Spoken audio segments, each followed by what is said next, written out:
नमस्ते। आज के इस दिलचस्प विश्लेषण में हम फाइनेंशियल मार्केट्स को एक बिल्कुल नए नजरिए से देखने वाले हैं। इसे बस एक बाजार मत मानिए, बल्कि एक जंगल, एक इकोसिस्टम की तरह सोचिए, जहां कुछ बहुत बड़े शिकारी घात लगाए बैठे हैं और ढेर सारे शिकार मौजूद हैं। होता क्या है कि अक्सर हमारे आम रिटेल ट्रेडर्स बिना जाने समझे ही इन बड़े शिकारियों का आसान शिकार बन जाते हैं। तो चलिए आज पर्दे के पीछे चलते हैं और समझते हैं कि इस बाजार के असली खेल में आखिर चल क्या रहा है। अब बाजार में एक ऐसी चीज है जिसने शायद हर ट्रेडर को कभी ना कभी रुलाया है। जरा सोचिए, सामने एक बिल्कुल टेक्स्ट बुक परफेक्ट ब्रेकआउट दिख रहा है। झट से ट्रेड में एंट्री ली जाती है, सावधानी से स्टॉप लॉस लगाया जाता है और फिर बूम, अचानक बाजार पलट जाता है। स्टॉप लॉस हिट होता है और फिर प्राइस वापस उसी दिशा में मजे से चला जाता है जहां उसे जाना था। इसे हम ट्रेडिंग की भाषा में फेक आउट कहते हैं। लेकिन दिमाग में यह सवाल तो आता ही होगा कि आखिर ऐसा होता क्यों है। तो सबसे अहम बात जो यहां समझने वाली है वो ये है कि यह कोई इत्तेफाक या खराब किस्मत नहीं है। यहां एक सीधा सीधा संघर्ष चल रहा है। एक तरफ रोजाना ट्रेड करने वाले रिटेल ट्रेडर्स हैं और दूसरी तरफ हैं बड़े इंस्टीट्यूशनल प्लेयर्स, यानी इस बाजार के एपेक्स प्रेडेटर्स, सबसे बड़े शिकारी। ये कोई आम लड़ाई नहीं है, बल्कि एक सोची समझी रणनीति है, जहां आम निवेशकों के खिलाफ बड़ी चालाकी से छिपे हुए लिक्विडिटी ट्रैप्स बिछाए जाते हैं। चलिए इस पूरी पहेली के पहले हिस्से पर नजर डालते हैं, ब्रेकआउट का भ्रम। बुक मैप का एक बहुत ही शानदार कोट है जो इस पूरी कहानी को एक लाइन में समेट देता है। अगर कोई चार्ट सेटअप सच होने के लिए बहुत साफ सुथरा या परफेक्ट दिख रहा है तो समझ लीजिए वो शायद एक चारा है। जी हां बेट, बाजार में जो सेटअप देखने में बिल्कुल परफेक्ट और स्पष्ट लगता है ना, वो अक्सर रिटेल कैपिटल यानी आम ट्रेडर्स के पैसे को फंसाने के लिए बिछाया गया एक जाल होता है। जो बहुत आसान दिखता है, दरअसल वो होता नहीं है। तो इसे थोड़ा टेक्निकली समझते हैं। ये लिक्विडिटी ट्रैप आखिर भला क्या है? देखिए, ये बाजार का कोई सामान्य शोर शराबा या रैंडम नॉइज नहीं है। ये एक बहुत ही डेलिब्रेट, एकदम जानबूझकर तैयार किया गया सेटअप है। जो बड़े ट्रेडर्स या वेल्स होते हैं, उन्हें अपने हजारों करोड़ों के ऑर्डर्स एग्जीक्यूट करने के लिए भारी मात्रा में लिक्विडिटी चाहिए होती है। और सवाल यह है कि उन्हें ये लिक्विडिटी मिलती कहां से है? बिल्कुल सही, उन लेवल से जहां रिटेल ट्रेडर्स के ढेर सारे स्टॉप लॉस ऑर्डर्स एक साथ रखे होते हैं। अब बाजार के इस दूसरे पहलू की ओर बढ़ते हैं और मिलते हैं कंपोजिट मैन से। मशहूर एनालिस्ट रिचर्ड वाइकॉफ ने कंपोजिट मैन का एक बहुत ही दिलचस्प कॉन्सेप्ट दिया था। इसे स्मार्ट मनी भी कहा जा सकता है। अब ये कोई एक अकेला इंसान नहीं है जो किसी अंधेरे कमरे में बैठकर बटन दबा रहा है, बल्कि ये बड़े बैंकों और वित्तीय संस्थानों का एक पूरा समूह है। इन्हें रिटेल लिक्विडिटी की सख्त जरूरत होती है। क्यों? ताकि वो अपने लाखों शेयर्स खरीद या बेच सके, और वो भी इस तरह कि प्राइस उनके खिलाफ बिल्कुल ना जाए। ये कंपोजिट मैन एक खास साइकिल के जरिए काम करता है, जिसे वाइकॉफ मार्केट साइकिल कहते हैं। इसके 4 अहम चरण हैं। सबसे पहले आता है एक्यूमुलेशन, जहां वे घबराए हुए रिटेलर से सस्ते दाम पर माल बटोरते हैं। फिर आता है मार्कअप, जहां कीमतें तेजी से ऊपर ले जाई जाती हैं। इसके बाद डिस्ट्रीब्यूशन का फेज होता है।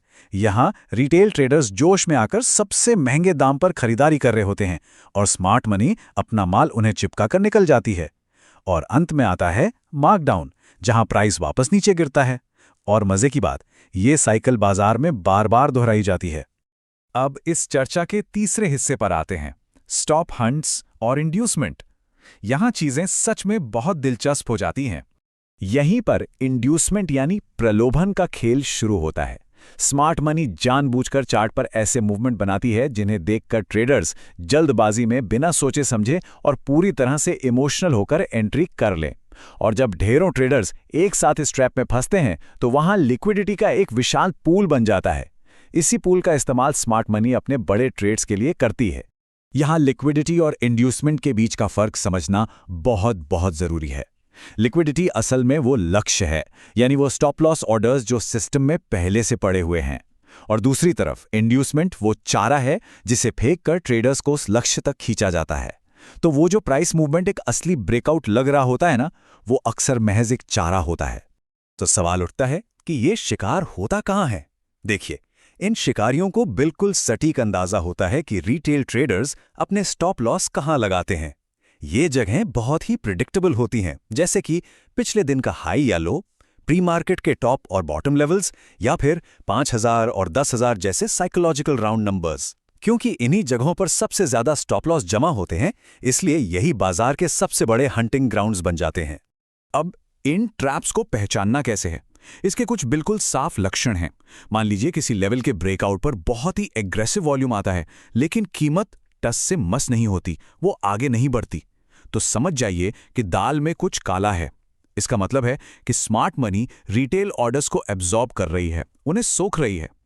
इसके ठीक बाद एक तेज रिजेक्शन आता है और प्राइस तुरंत उल्टी दिशा में दौड़ने लगता है। चलिए अब इस विश्लेषण के चौथे और सबसे अहम हिस्से की तरफ मुड़ते हैं, वॉल्यूम डेटा का सच। हाल ही में रेडिट कम्युनिटी से एक बहुत ही गहरी और विस्तृत स्टडी सामने आई। इस स्टडी में 2021 से 2024 के बीच S&P 500 स्टॉक्स के पूरे 523 ट्रायंगल ब्रेकआउट्स का बारीकी से विश्लेषण किया गया। इसका एक ही मकसद था, ये देखना कि 15 दिनों के टाइम फ्रेम में कौन से ब्रेकआउट सचमुच काम कर गए और कौन से सिर्फ एक फेकआउट का धोखा साबित हुए।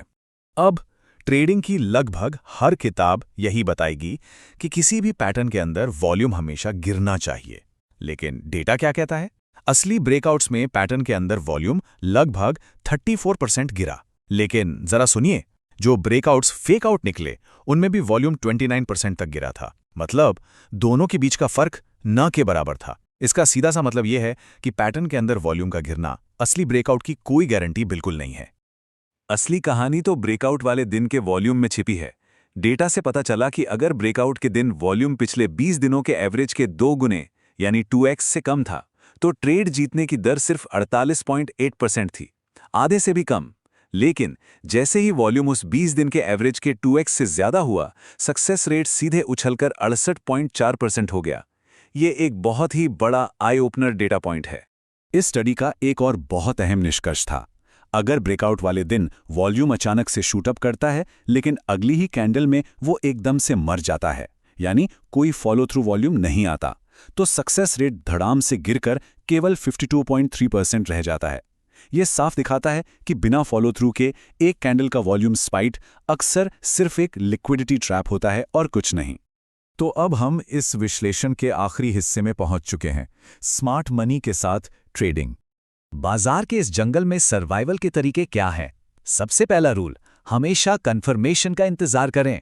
वाइकॉफ के स्प्रिंग पैटर्न की तरह जब तक लिक्विडिटी स्वीप पूरी तरह से खत्म न हो जाए, ट्रेड में मत कूदिए। दूसरा तरीका, अगर कोई ट्रैप बनता दिख रहा है तो उस फेकआउट के खिलाफ ट्रेड करना एक बहुत अच्छी रणनीति हो सकती है। और तीसरा, अपने स्टॉप लॉस को बहुत ही ऑब्वियस या भीड़ वाली जगहों पर मत रखिए, उन्हें थोड़ी ज्यादा जगह दीजिए ताकि आप उन छोटे मोटे स्टॉप हंट्स का फालतू में शिकार न बने।